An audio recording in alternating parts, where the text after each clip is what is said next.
አዲስ አድርገኝ ዛሬም አሮጌ ነኝ ቃልና ተግባሬ አንስማማም ያለኝ ordered by President Trump. Some of the clips and videos on there have popped up different places before. Some of them have not. And we have been going through this all morning and overnight to try to put together some of the best videos so we can all look at this together. This is a world exclusive right here. So let's go to the first clip.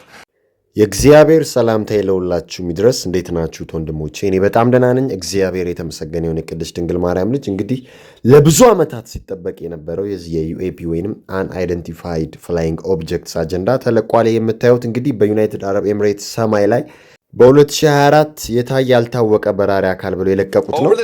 ይሄኛው ደግሞ በ2022 በኢራቅ ሰማይ ላይ የታየ የዩኤፒ ቪዲዮ ነው ማለት ነው። ይሄኛው ደግሞ በግሪክ ወይም በግሪስ ሰማይ ላይ በ2023 የታየ የዩኤፒ ቪዲዮ ብለው ነው የለቀቁት። ይሄ ለብዙ ዓመታት ሲጠበቅ የነበረው ያልታወቁ ያልተለመዱ ክስተቶች ዩኤፒስ ወይንም ደግሞ አንአይደንቲፋይድ ፍላይንግ ኦብጀክትስ ወይንም ደግሞ አንአይደንቲፋይድ አኖማለስ ፌኖሜና የሚባሉት ማለት ነውና እነዚህ ያልታወቁ ያልተለመዱ ክስተቶች ወይንም በራሪ አካላቶች ተብሎ በዲፓርትመንት ኦፍ ዋር ወይንም war.gov UFO በኩል ወጥቷል ማለት ነውና ሁላችሁም ገብታችሁ ማየት ትችላላችሁ። 162 የሚደርሱ ሰነዶች ነው የተለቀቁት፣ የፎቶ የቪዲዮ ሰነዶች ማለት ነውና እነዚህ ሰነዶች የተገኙት ከየት ነው? ከኤፍቢአይ ከናሳ እና ከወታደራዊ ኃይሎች የተገኙ ማስረጃዎች ኤቪደንሶች ናቸው ማለት ነውና ከ1940 ጀምሮ ያሉ ፋይሎች ወይም ፋይልሶች ማለት ነው። በጣም የረጅም ጊዜ ፋይሎች ወንድሞቼና ፔንታገን እንግዲህ አሁንም ብዙ ፋይልስ ይለቀቃሉ፣ ሪሊዝ ይሆናሉ፣ ጠብቁ ብለዋል። ይሄ የመጀመሪያው ነውና ትራምፕ እንግዲህ ቃሌን ጠብቅ ያለው የዲፓርትመንት ኦፍ ዋር ለቋል ምናምን ብለዋል። ትራምፕ ራሱን እያስመለከ ነው። ሌላ ታሪክ ላይ ነው ያለው። በማሪላጎ ቤቱ ውስጥም ጎልደን ስታቹ አስመርቆ በዛዮኒስቶች ሴሌብሬት እያደረገ ነበር። መልእክቱንም አስተላልፈዋል። እዛ መድረክ ላይ ባይገኝም ግን መልእክቱን አስተላልፏል ማለት ነው። እና በጣም የሚገርም ነው ወንድሞቼ እየሆነ ያለው ነገር ማለት ነው። አሁንም ትራምፕን ከፍ የሚያደርግ በትራምፕ ዘመን ይሄ የሆነ በትራምፕ ዘመን ስለ ዩኤፍኦ ስለ ዩኤፒስ አጀንዳ ተለቀቀ እየተባለ ነው ማለት ነው። ይኸውላችሁ እንዴት ስቴፕ ባይ ስቴፕ እንደመጡ ላሳያችሁ። መጀመሪያ እንደምታውቁት ባባ ቫንጋ ፕሪዲክትድ አደረገች ተብሎ የኤሊያን ስፔስሺፕ ውድ ኢንተር እርዝ አትሞስፌር ኤንድ አውትብሬክ ያው WW3 ዋር ይፈጠራል በ26 የሚል ፕሪዲክሽን የመሰለ ነገር ግን የራሳቸውን ፕላንድ ነግረውን እንደነበር ተነጋግረን ነበር። ከዛ በኋላ ባራክ ሁሴን ኦባማ ወጣና ኤሊያንስ አር ሪል አለ። ከዛ በኋላ ትራምፕ ሲጠየቅ እንዲህ ብለዋል ባራክ ሁሴን ኦባማ ሲባል እኔ ምንም ማለት አልችልም አለ። ከዛ በኋላ ከትንሽ ሰዓታት ቆይቶ በኋላ ደግሞ የኤሊያን ፋይል የሚባል ነገር እንዳለ የዩኤፒ ፋይልስ የሚባል ነገር የዩኤፍኦ ፋይልስ ይለቀቃል ብሎ ተናገረ። ይኸው ሜይ 8 ተለቀቀ ማለት ነው። እና እየነገሩን ነበር የዚህን ኤሊያን አጀንዳ። ኤሊያን ሲሉን ምን እያሉን ነው እህት ወንድሞች? እና ደግሞ አሁን ምን አስበው ነው በዚህ ሰዓት ይህን ነገር ያወሩት? እና የተለቀቁት ፋይልስ እነዛስ ምንድን ነው የሚነግሩን? ምንስ ተዘጋጅቶልናል የሚለው እንደተለመደው በመረጃና በማስረጃ እናየዋለን። እስከ መርሃ ግብሩ ማብቂያው ድረስ አብራችን ቆዩ። በጣም ኢንተረስቲንግ የሆነ መርሃ ግብሩ ነው የሚኖር። እንደተለመደው መርሃ ግብሩ ላይክ አድርጉት። እንዲሁም የዴይ 7 ዩቲዩብንም ቻናል ሰብስክራይብ በማድረግ ቤተሰቡ ነው። የቴምርን ማስታወቂያ ሰምተን እንመለስ። ነዳጅን ተከትሎ የሲሚንቶ የብረት የአሸዋ ዋጋ እንዲሁም ኑሮ በሚያዩት ፍጥነት እየጨመረ እየተወደደ ነው። ታዲያ በዚህ ጊዜ የመኖሪያ ቤት ባለቤት ለመሆን ከተዋዋሉ በኋላ ምንም የዋጋ ጭማሪ የማያደርግ ሪል ስቴት ማግኘት እድለኝነት ነው። ይህንን እድል ለማግኘት ወደ ድርጅታችን ቴምር ሪል ስቴት ጎራ ካሉ የኮንስትራክሽን ግብዓት ጭማሪ፣ የነዳጅ ዋጋ፣ የዶላር ከረንሲ ከፍ ማለት ምንም ሳያሳስቦ የመኖሪያ ቤት ባለቤት መሆን ይችላሉ። ይህንን ስንልዎት ቀስ ብላችሁ ለምትከፍሉ 20 በመቶ ወይንም 1,533,000 ቅድመ ክፍያ ከፍላችሁ ቀሪውን በ15 ዙር የምትከፍሉበት እድል አመቻችተናል። 100 በመቶ ለምትከፍሉ ደግሞ ከ30 እስከ 35 በመቶ ቅናሽ አዘጋጅተን እየጠበቅናችሁ ነው። ታዲያ ምን ይጠብቃሉ? መኖሪያ ቤቶችን በቡልጋሪያ ሳር ቤት፣ አዋሬ፣ ፒያሳና ሀያት ላይ ከባለ 1 እስከ ባለ 3 መኝታ የግልዎ ያድርጉ። ቀሪውን 80 በመቶ ያለምንም ወለድ በግንባታ ሂደት መሰረት በረጅም ጊዜ መክፈል ይችላሉ። ለበለጠ መረጃ በ0955 27 7474 ይደውሉ። ቴምር ሪል ስቴት። ኦኬ ዩኤፒ ወይንም ደግሞ አንአይደንቲፋይድ ፍላይንግ ኦብጀክትስ ወይንም ደግሞ አንአይደንቲፋይድ አኖማለስ ፌኖሜና የምንላቸው ወይንም ደግሞ ኤሊያን የምንላቸው ወይንም ደግሞ ኤክስትራቴሬስትሪያል የሚባሉት ከዚህ ዓለም ውጪ ናቸው ተብሎ የሚታሰቡት አካላቶች እነማን ናቸው? እንግዲህ በዴይ 7 ብዙ ጊዜ አይተናል፣ ተነጋግረናል። ግን አሁን ደግሞ ክሊር እያደረግነው እንሄዳለን። አሁን ከለቀቁት ፋይልስ ጋር አያይዘን ማለት ነው። ይኸውላችሁ ኤሊያን የሚሏቸው አካላቶች ፌለን ኤንጅልስ ወይንም ፎለን ኤንጅልስ የሚባሉት አካላቶች ናቸው። እዚህ ላይ አንደርላይን ማድረግ አለባቸው። ይህን የምለው ዝም ብዬ አይደለም። ከዚህ በፊትም እየመጡ ነው ብያችሁ ነበር። አሁን አምጥቷቸዋል እንደምታዩት ማለት ነው። እና ግን ኤሊያንን በተለያየ መንገድ መልኩ አድርገው ያሳዩታል። ግልጽ ነው። ዴሞኒክ ኤንቲቲስ ናቸው እንደምታውቁት ማለት ነው። እና ሪፕቲሊያንስ የሚባሉት ናቸው። ገባቸው አይደለ? ስለዚህ ኤሊያን ሲባል ዋናው ሪያሊቲው ምንድን ነው? ዋናው ምልከታችን መሆን ያለበት ምንድን ነው? ያልታወቁ በራሪ አካላት ናቸው። ግን እነዛን በራሪ አካላቶች የሰሩት ራሳቸው ሪፕቲሊያኖቹ ናቸው፣ ከሰዎች ጋር በመሆን ማለት ነው። ገባቸው አይደለ? ከዛ ኤሊያኖች ኤግዚስት እንደሚያደርጉ አድርገው ያሳዩናል። እነዚህ ትላልቅ አይን ያላቸው፣ ትላልቅ ጭንቅላት ያላቸው፣ ሰውነታቸው መጠጥ ያለ፣ ጭንቅላታቸው ሾጠጥ ያለ አይነት አድርገው ያሳዩናል ማለት ነው። ገባቸው አይደለ? ከዛ የሰው ልጅ በዛ ማይንድ ኮንትሮል አድርገው ኢንቬዥን እየመጣባችሁ ነው፣ ወረራ እየመጣባችሁ ነው፣ አንድ የዓለም መንግስት መመስረት አለበት፣ ተዘጋጁ ለሚለው የአዲስ የዓለም ስርዓት ንግርት ይመቻቸዋል ማለት ነው። ናሬሽን እንዲሁም አፖሎ ሚሽን ላይ ታይተዋል ምናምን አይነት ነገር ብለውም ነግረውን ነበር። ከዚህ ዓለም የወጣ የለም እንደምታውቁት፣ ዝም ብለው የሚለፈልፉት ነገር ነው። ዜርዝ ኖ ጋድ የሚለውን ለማስነገር ማለት ነው። እና እነዚህ አካላቶችም ከሌላ ፕላኔት ነው የሚመጡት የሚለውንም ሲያስነግሩ ያው ከስፔስ ወጣን፣ ምድር ዝርግ አይደለችም ምናምን የሚለውን አጌንስት ባይብል ይሆናሉ ማለት ነው። እና ለዛም ይጠቅማቸዋል። ስለዚህ ውሸት እንደሆነ የምታውቁት የዚህ ኤሊያኑ አጀንዳ ከስፔስ ወጥተን አፖሎ ሚሽን ስንሄድ አየን የማይታወቅ በራሪ አካል ምናምን የሚለውን ነገር ሲያወሩ ነው ማለት ነው። እና ሌላው በጣም ኢንተረስቲንግ የሆነው እይታ ግን አሁን በቅርቡ ፊጊር አውት ያደረኩት ይሄ እይታ ነው። አሁን በቃ የዚህ የዩኤፎ ናሬቲቭ እንደ ጉድ እየተነገረ ነው ያለው። ዝም ብለው አይደለም የሚያወሩት ወንድሞቼ። እና ይህን እይታ እንድታዩ ትፈልጋለሁ። እናንተም ሀሳብና አስተያየታችሁን በሀሳብ መስጫ ሳጥን ውስጥ አስቀምጡልኝ። በጣም የሚገርም ፋሲኔቲንግ የሆነ ነገር ነው። ይኸውላችሁ አሁን ስለ ኤሊያንስ አጀንዳ በጣም እያወሩ እየተናገሩ ነው። እንግዲህ ወደ መጨረሻው ዘመንም ተቃርበናል። መሲሁ ሊመጣ ነው ወይ መጥቶ አለ። የሚጠበቀው ሰከንድ ወይንም ክራይስት ሰከንድ ከሚንግ ነው አይደለ? ዳግም የእግዚአብሔር መምጣት ነው።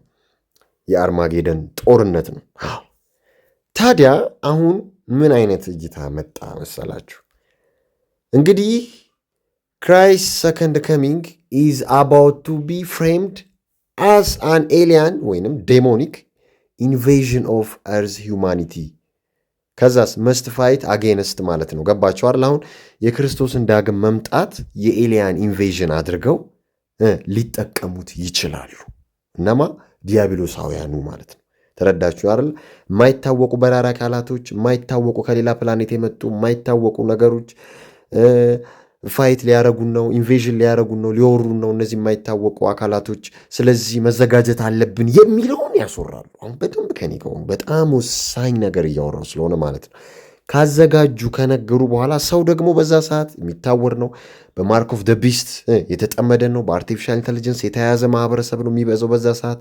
በትራንስሁማኒዝም የተጠመደ ነው። በግብረ ሰዶማዊነት የተጠመደ ነው። በኤቲስት አጀንዳ የተጠመደ ነው። ከዛ ይዘጋጃል የራሱን አምላክ ለመውጋት ማለት ነው። ዩሲ ስለዚህ they are preparing the world for the invasion of Jesus Christ and his armies at the second coming ማለት ነው። who they will likely say is an alien threat. you see alien threat ነው። ስለዚህ መዋጋት አለብን ክርስቶስና ተዋጊዎቹን አርሚዎቹን። አያቸው አይደለ? መላእክቶቹን እንዋጋ የማናቃቸው አካላቶች ናቸው ብለው የዚህ የዩኤፒን አጀንዳ ወይም የዩኤፎ ወይም የኤሊያኑን አጀንዳ ይጠቀሙበታል እንደ ትራምፕ ካርድ አድርገው። ይህን ጌታ እንዴት አያችሁት? በጣም ኢንተረስቲንግ የሆነ ነገር ነው። ሰፋ ተደርጎም ሊታይ የሚችል ነገር ነው ወንድሞች፣ ተረዳችሁ ያርለና ደግሞ የሚያሳምንም ነው ስታዩት በደንብ ማለት ነው። እና ለምን በትራምፕ ጊዜም ለቀቁት? ትራምፕ የአንታይ ክራይስቱ ሰው አይደለ? ልጅ አይደለ? አያችሁ። ስለዚህ ይህን ነገር በሰው አእምሮ ውስጥ ማስገባት ይፈልጋል ማለት ነው። እና እንግዲህ የተለቀቁት ኮመን ሼፕስ እነዚህ ናቸው ማለት ነው። በዲፓርትመንት ኦፍ ዋር ያው ዩኤፒ ተብለው ወይም ደግሞ አንአይደንቲፋይድ ፍላይንግ ኦብጀክትስ ወይም ደግሞ አንአይደንቲፋይድ አኖማለስ ፌኖሜና የሚባሉት ማለት ነው። እና ከነዛ 162 ፋይልሶች መካከል ይሄ አንደኛው ቪዲዮ ነው። እና ይህ ቪዲዮ እንግዲህ ብዙዎቹን እያነጋገረ ነው ያለው ምንድን ነው የሚለው ነገር ማለት ነው። እስቲ እኔ ያገኘሁትን ነገር ላሳያችሁ። እንግዲህ እዚህ ጋር ምን ይታያቸዋል? በደንብ ይዩት። ፓራሹት የሚመስል ነገር ይታያል፣ ከላይ ጥላ ይታያል። ከዛ በኋላ እዚህ ጋር ደግሞ ምን ይታያል? ሉክ በደንብ ይዩት። ስሞክ ትሬል እና ፍሌር ይታያል ማለት ነው። ስለዚህ የጭስ መንገድና የጭስ ምልክትና የሆነ የተቀጣጠለ ነገር ይታያል በፓራሹት እየወረደ ማለት ነው። እና ቅጥፈታቸውን ነው ማሳያቸው። አሁን ሞስት ላይክሊ ይሄም ሊሆን ይችላል። መጀመሪያ ያሳየኋችሁ ደግሞ ሌላ ከልት ደግሞ አለ ስታር ኦፍ ሻማሽ የሚባለው ምልክት ማለት ነው። ኤኒሸንት ሜሶፖታሚያን የሚጠቀሙት ማለት ነው። ባለ 8 ጫፍ ያለው ኮከብ የፀሐይ አምላክ የሆነውን ሻማሽን ሪፕሬዘንት የሚያደርግ ወይም ደግሞ ውቱ ይሉታል። እሱን ሪፕሬዘንት የሚያደርግ ነው ማለት ነው። ዲያቲ ኦፍ ጀስቲስ ትሩዝ ኤንድ ላይት ይሉታል። ይህንን ጋድ ማለት ነው። ይህን ቀጣፊ ጋድ እና የምልክት ጀስቲስ ፌርነስን እና ፕሮቴክሽንን ነው ሪፕሬዘንት ያደርጋል የሚሉት እና ሴንትራል ኢንቴሊጀንስ ኤጀንሲም ይውላችሁ ይሄ ምልክት አለው ወይንም ሲአይኤ ማለት ነው ወንድሞቼ። እንዲያውም ደማርቨለስ ላይም ሴቷ የለበሰችው ይታያቸዋል አይደል? ባለ 8 ጫፍ ያለው ኮከብ ያሳዩናል። እንደዚህ አይነት ነገር ይነግሩናል። አይት ወንድሞቼ እንደዚህ አይነት ከልት ያሳዩናል ማለት ነው። ኤሊያን ወይንም ዩኤፒ ያልታወቁ በራሪ አካላት ብለው በዛው እንግዲህ አምልኳቸውን ያሳያሉ እንጂ የሆነ በፓራሹት እየወረደ ያለ ፍሌር ነው እንዳያችሁት፣ ግልጽ ነው ማለት ነው። ሻዶ ሁሉም ነገር በግልጽ ይታያል። አንዳንዶች ደግሞ ትንቢተ ሕዝቅኤል ላይ ምዕራፍ 1 ከቁጥር 15 እስከ 19 የተጠቀሰውን ኦፍኔም ሪፕሬዘንት የሚያደርግ ነው እሱ ነው ይላሉ። ግን እንደነገርኳችሁ ነው። ሌላኛው ነገር እነዚህ ዩኤፒዎች ወይንም ኤሊያኖች የወደቁት መላእክት ወይንም ኔፍሌም እንደሆኑ የምናይበት ነጥብ ነው። እንግዲህ ሎረን ቦበርት ሪፐብሊካን የዩናይትድ ስቴትስ ሪፕሬዘንታቲቭ ሁሉን ነገር ግልጽ አድርገዋለች። የት ወንድሞች እኛ ስንል የነበረውን እሷም ደግማ ብለዋለች። ኤሊያን ዩኤፎ ምናምን የሚባሉት እነዚህ ፌለን ኤንጅልሶች ናቸው ወይም ፎለን ኤንጅልሶች ናቸው፣ ራሳቸው ናቸው፣ እንዳትሸወዱ ኒፍሌሞች ናቸው። እንደዛ ብዬ አምናለሁ። በንፍሮሃም ጠፍተዋል የሚል ነገር ባይብል ላይ የለም አይነት ነገር ትላለች ማለት ነው። እና እስቲ ከዛ በኋላ እንደተረፉም መጽሐፍ ቅዱስ ላይ የሚጠቅስበት ክፍል አለ፣ ወይም እነዚህ ኔፍሌሞች እንዳሉ ብቻ የሚጠቅስበት ክፍል አለ። እሱንም እናያለን። እና ይሄ በጣም ስፕሪቹዋል ነው፣ ከዛ በላይ የሆነ ነገር ነው፣ ዴሞኒክ የሆነ ነገር ነው። ኦልድ ቴስትመንቱ ላይ የተጠቀሰው ነገር ነው። አሁን በኤሊያን አጀንዳ የመጣብን የኒፍሌሞች አጀንዳ ነው ኤሊያን እየተባለ የሚነገረን የፎለን ኤንጅልሶች አጀንዳ ነው ብላ ታወራለች ማለት ነው። ሪፕሬዘንታቲቭ ሰምተን እንመለስ። God is the creator of the universe. He's never not going to create. So it's always been something in my mind to say, well, how can we be the only ones? Like, God's not going to stop creating just with us. But the more I look into this, the more I see the Old Testament and what was told to us there of fallen angels and Nephilim. I mean, this is in the Bible. There's nothing that says that fallen angels, that Nephilim just disappeared. And so I believe that this could be an aspect of it. You know, there are things that we have seen that could resemble portals. And, you know, I mean, we serve an infinite God, a God of the universe. And to say that this is the only realm is ignorant. And so what I've seen, I wouldn't, you know, put it as, you know, Marvin the Martian kind of thing. But I do believe that this is more spiritual. And if you really want to go there, demonic. እንደሰማችኋት አያችሁ አይደል? ኦሪት ዘኍልቍ ላይ ይኸውላችሁት ወንድሞቼ ምዕራፍ 13 ከቁጥር 33 ላይ እንዲህ ይላል። ይህ እንግዲህ ከጥፋቷ በኋላ ነው። በዚያም ከኒፍሌም ወገን የሆኑትን ኔፍሌም የኤናቅን ልጆች አየን፣ እኛም በዓይናችን ግምት እንዳንበጣዎች ነበርን፣ ደግሞም እኛ በዓይናቸው ዘንድ እንዲሁ ነበርን አሉ ይላል። ዩሲ ስለዚህ የኔፍሌም ዘር ቀጥሏል አለ ማለት ነው። እዚህ ክፍል ላይ አከራካሪ ቢሆንም በብዙ መንገድ መልኩ some suggest that the giant jinn survived the flood through one of Noah's daughters ይለው ማለት ነው, wife of Ham በሷ በኩል እንግዲህ እዛ መርከብ ውስጥ ገብቶ ሰርቫይቫል መሆን ችሏል። ጄኔቲኩ ወይም ሰርቫይቭ አድርገዋል። እነዚህ ጃይንት ኔፍሌሞች ማለት ነው። የነዚህ ዘር እንግዲህ ብዙ ሃይብሪድ ያደረጉት ያዳቀሉት ነገር አለ።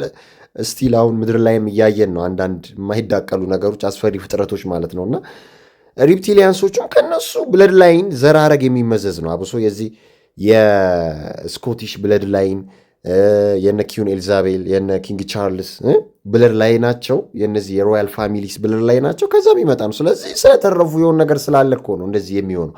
ኤሊያንስ ብለው የሚያሳዩንም ዴሞኒክ ኢንቲቲዎች እነሱን ነው። ግን ያልኳችሁንም አስታውሱ። ይህንን ትራምፕ ካርድ ሊጠቀሙት ይችላሉ። ሰከንድ ክራይስት ከሚንግ ላይ ማለት ነው። ገባቸው አይደል? ኤሊያን ኢንቪዥን መጣብን ብለው ማለት ነው። ስለዚህ ይህን ይመስላል ከፎለን ኤንጅልሶች ወይንም ከወደቁት መላእክቶች ጋር የሚዛመደው ማለት ነው። እና ስቲል አሉ ወርቃማ ፀጉር ያላቸው ሰማያዊ ዓይን ያላቸው ይለያሉ። ደም ካልጠጡ የሚቀያየሩ በጣም በጣም ልዩ ፍጡር ከሰው ልጅ ዲኤንኤ ያፈነገጡ ፊዚካሊ ሜንታሊ ማለት ነው። አይኪዋቸውን በዛው ልክ የረቀቀና አንዳንድ ቦታዎች ላይ ይታያሉ፣ ወዲያው ይጠፋሉ። እንደዚህ አይነት ነገሮች አሉ፣ ስናያቸውም የነበረ ነውና በቅርብ እንዲሁም ይሄ ፋይልስ ከመለቀቁ በፊት የተወሰኑ የአሜሪካ ፓስተሮች ሴክሬት በሆነ መንገድ መልኩ ሚቲንግ አድርገው ነበር ከአሜሪካ ባለስልጣናቶች ጋር ማለት ነው። ፋይልሱ ሊለቀቅ ነው። ይህ ፋይል ከተለቀቀ በኋላ የእምነትን መሰረት ሊያናውጥ ይችላል። ያው ያልኳችሁ ነው። እነሱ አሉ ከሌላ ፕላኔት ነው ምናምን የሚመጡ ከተባለ ባይብል ጥያቄ ውስጥ እንዲገባ ማድረግ ይፈልጋሉ። እነዚህ ኤቲስቶች ሰይጣን አምላኪዎች ማለት ነው። ገባቸዋል፣ ደስ ይላቸዋል። ስለዚህ ሰዎች ጥያቄ ጠይቀው እንደ አዲስ ነገሮች ጥያቄ ውስጥ እንዲገቡ ይፈልጋል። ናሳም ዋናው ዓላማው ይሄ ነው ማለት ነው። እና ምንድነው ያሏቸው ሰብስበው ሪፕቲሊያን ዩሲ ኤሊያንስ አላልኳችሁ? ምን ኤሊያንስ ይውላችሁ ሪፕቲሊያንስ ናቸው የምላችሁ ዳትስዋይ ማለት ነው። ገባቸዋል ላይ ወንድሞቼ። ከሁለተኛ ዓለም ጦርነትም ከሁለተኛ ዓለም ጦርነት በፊትም ናዚስ ቢውልት ያደረጓቸው እንግዲህ በሰው ልጆች የማይሰሩ የነበሩ ሼፓቸውን በጣም ረቂቅ የሆነ መሳሪያዎች በራሪ አካላቶች እንደነበሩ ሲናገር ነበር። አሁን ያ ኮንፈርም ሆኗል ማለት ነው ወንድሞቼ። ኮንስፒሬሲ ቲዎሪስ ምናምን ተብሎ ሲነገር የነበረው ማለት ነው አሁን በዚህ ፋይልስ ውስጥ ተገኝቷል። ናዚስ እንደዚህ አይነት መሳሪያዎች እንደዚህ አይነት በራሪ አካላቶችን ሲጠቀሙ እንደነበረ የኤፍቢአይ ሰነዶች ላይ ተገኝቷል፣ ታይቷል። በአየር ላይ የሚንቀሳቀሱ ቅርጽ ያላቸው አውሮፕላኖች፣ ክብ የሚመስሉ ዲስክ የሚመስሉ ነገሮች ማለት ነው። የሚገርም እኮ ነው። እና ፖል ኤል ቡይረር ከሚባል ሰው ጋር ኤፍቢአይ ቃለ ምልልስ አድርጎ ነው እንግዲህ ይህ ነገር የደረሰበት ማለት ነው። እና ፔየር ለኤፍቢአይ እንደገለጸው ከሆነ ሁለተኛ የዓለም ጦርነት ከማብቃቱ ከ2 ዓመት በፊት 1943 በጀርመን ብላክ ፎረስት ክልል ውስጥ 50 ጫማ ዲያሜትር ያለው የሳውሰር ቅርጽ ያለው ተሽከርካሪ ከላይ ጉልላት ያለው ነገር እንዳየ ተናግሮ ነበር። ፔየር ለማለት ነው። እና ናዚስ እንግዲህ ናዚዎች አያቸው አይደል? እነ ሂትለር ብዙ ተመራምረው ብዙ ርቀው ነበር እስከ አንታርክቲካ ቢዮንድ አንታርክቲካውን ላይ ሄደው ብዙ የያዙት ሚስጥር አለ። አሜሪካኖቹ ያንን ይዘውታል። አሁን ደግሞ እነሱ ነው የዘወሩት ያሉት እህት ወንድሞቼ። እንደምታውቁት ሰከንድ ወርልድ ዋር በፊትም በኋላም ብዙ የተደበቁ ሚስጥሮች አሉ እህት ወንድሞቼ በጣም እና እነዛ አሁን ቀስ በቀስ ወጡ ምናምን እያሉ የሚነግሩን የተወሰነች ዝም ብለው ለማፏገሪያ የሚለቋትን ነገር ነው። አንዴ ተባነዋል፣ ተነቅተዋል እና የተወሰነ ነገር እናውጣላቸው ብለው ቀላቅለው ፌኩንም እየለቀቁ ቀላቅለው ማይመስለውንም ነገር እየለቀቁ ነው ያሉት እና ለእነሱ አጀንዳ እንድንመች እያደረጉን ነው ያሉት። እነሱ ወደሚወስዱን ነገር እንድንሄድ ማለት ነው። ደግሞ እነዚህ ዩኤፒዎች ሚድል ኢስቱ ላይ በደንብ ታይተዋል እያሉ የሚገርም ነው። ፈጣሪ ሁላችንም ከዲያብሎስ ስራ አስፈጻሚዎች ይጠብቀን፣ ይሰውረን። ሰላም ለእናንተ ይሁን። አበቃን።